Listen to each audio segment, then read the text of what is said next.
Some coasters reside at amusement parks, and others are at theme parks. Did you know there was a difference? But only a select few can get GreenBean to do the Happy Daddy dance. Let's talk about Busch Gardens Tampa.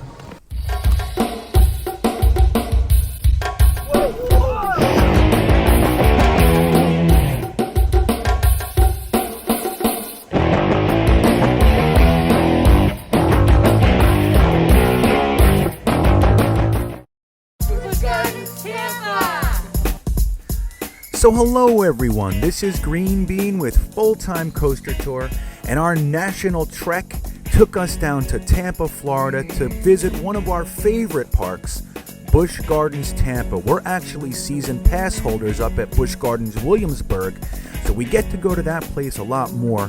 But Busch Gardens Tampa is one of those very special places which qualifies to be called a theme park, and we'll get into exactly why that is. Why is it that some places are known as amusement parks and places like Busch Gardens Tampa are known as theme parks? Well, it's really in the name.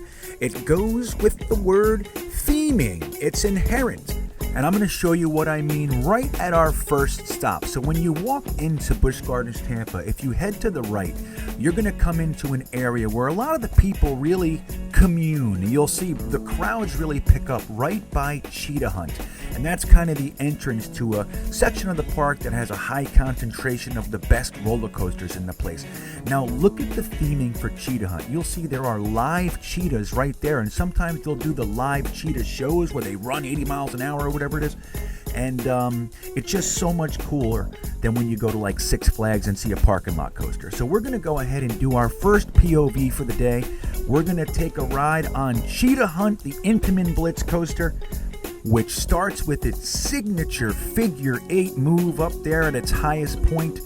Take a ride and enjoy Cheetah Hunt.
So as you move past Cheetah Hunt, you're going to come to one of the coolest areas of the whole park. There's a couple roller coasters over here, and just look at the theming. We have one of the newer coasters, which is Cobra's Curse. Now that is a mock spinner, which is like the epitome of a really fun family coaster. It's about as good as it gets. Everybody in your family can get on this and have a great time. So we're going to get into our next point of view video. Enjoy Cobra's Curse.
So we're going to go right from there to one of the best coasters in the whole place, widely considered one of the best B&M inverts in the world. Take a ride on Montu.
So this is going to bring us to one of the real difference makers when we're talking about Busch Gardens Tampa, the animals. Now, lots of amusement parks and theme parks have animals, but not quite like Busch Gardens Tampa. Not only do they have an impressive collection of animals, but it's how they treat them. Look at this environment for this orangutan right here.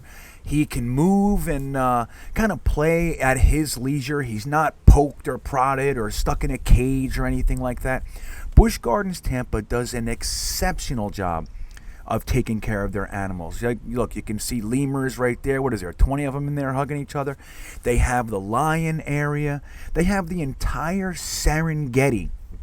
Maybe a third of their park is designated to the Serengeti area, which is just a huge swath of open land that animals can use and move around. Now, obviously, the lions and hyenas that you see here cannot commingle with the giraffes and zebras and all that, because what would they do? They would cause Busch Gardens Tampa to have to go and get new giraffes every couple weeks or something like that. So they can't do that, but you can see just the environments alone. These animals are not on concrete pads. They're not in steel cages. They're not, being so close to people that they can throw things at them like some other places. And I'll actually link a review of a different place right above right now. But look, even here, they have something called the Animal Care Center. That building is the size of a ride building, and they go through all kinds of different aspects of animal care. You can see here nutrition, x-rays, surgeries, whatever they need. Busch Gardens has the ability to do it. Now let's take a look at these funny guys, the Flamingos.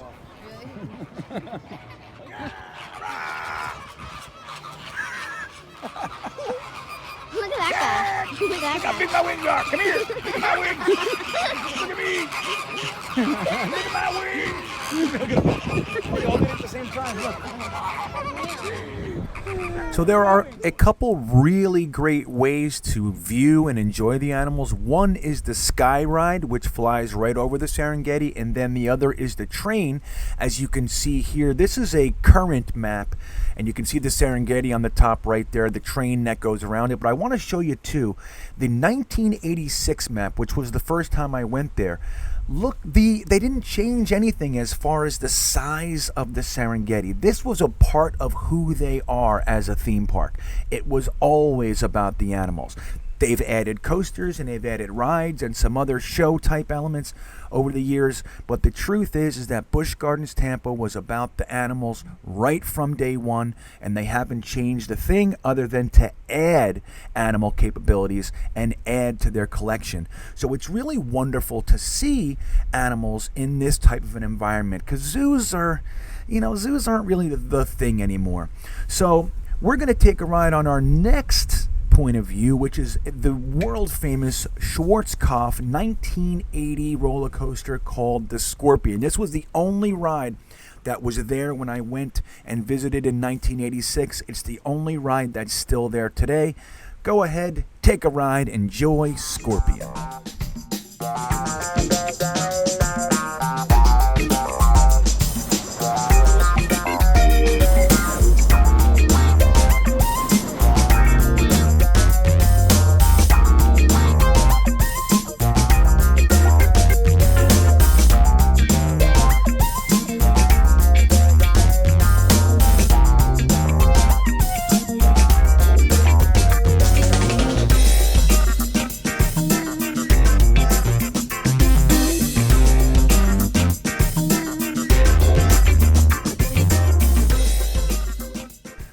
So not only do they have coasters and animals, they also have this crazy thing.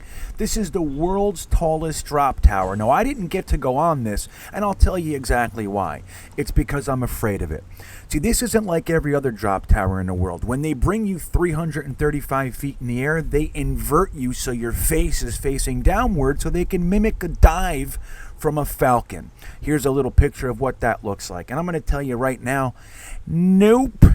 That's not what I'll be doing today. Coasters all day, drop towers like that, no thank you. So that actually can be found in the Pantopia area of the park, which is one of the newer areas that used to be called Timbuktu back in the day. And this is where you find a lot of the children's rides, a lot of the games. They have a midway there with all the traditional carnival games that you would see anywhere else, but it's almost like it mimics a market, and it's really beautiful there. Now I want to show you this thing too, just to ask you guys a question. Does anybody use this thing, this remote control boat thing? I see this everywhere I go almost, and I've never seen anybody using it. Why is it there? Let me know in the comments if you actually put money into that thing to control a remote control boat. So back to Pantopia. As you can see here, it looks just like a lot of the midways that you'll find at other theme parks, and that's what this area really is. They do have the Sand Serpent coaster, which is a Mack Wild Mouse. Used to be at Busch Gardens, Williamsburg. Now it's here in Tampa. But that's essentially the Pantopia area of the park, which leads us to our final POV of the day, Tigress, the premier Skyrocket 2 coaster.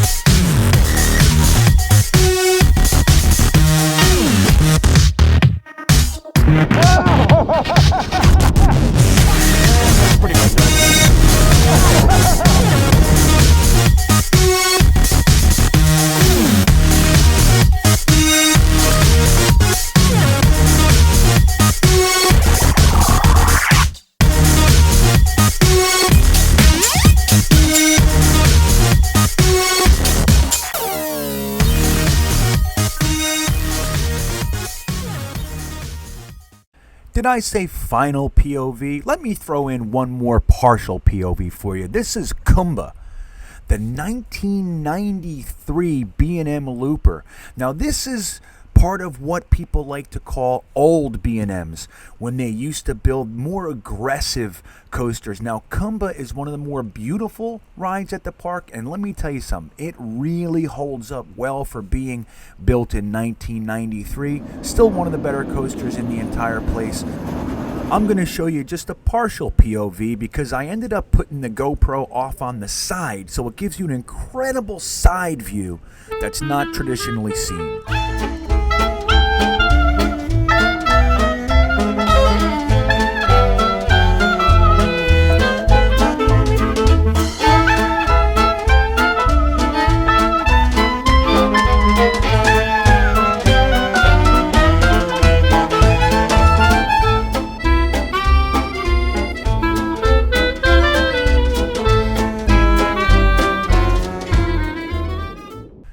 Pretty cool, right? So there were other rides and stuff that were closed. As you can see here, the Congo River Rapids were closed. Also, Shikra, which is another fantastic roller coaster, was closed. But this gives you the basic idea. Busch Gardens Tampa is one of the better theme parks in the country. It's so incredibly well done. In my opinion, it rivals Busch Gardens, Williamsburg, and Dollywood. It may or may not be better, but there's really no debate that this is one of the more beautiful parks, one of the more well-maintained parks, and this park is such a blast. I highly recommend that you get down there and have yourself some fun.